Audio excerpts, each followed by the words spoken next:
A lot of times we'll just start by designing and trying to come up with a starting place. But the starting place was right in front of us, or it was right below us. It's our own feet. This is our guide. This is our design brief. The foot itself.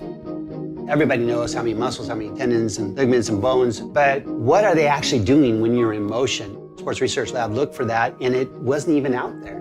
It forced us to create a new protocol. We did come up with a design or a prototype that was a much easier metric for us to measure against. The biggest revelation for us was there was longer ground contact time, so the foot was engaged from heel to toe until almost perpendicular, and then there was liftoff. Then our job was, can we replicate that in a shoe?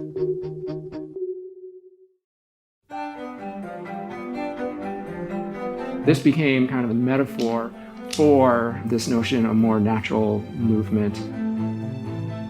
This was the very first sample that we took an X-Acto knife and actually cut, because there were already larger flex grooves in here. So we're like, ooh, okay, we'll just cut along those. As soon as you cut it, we were like, oh my gosh, it totally changed the entire feel of the product.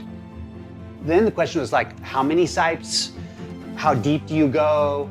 All that kind of stuff. So there was a lot of trial and error.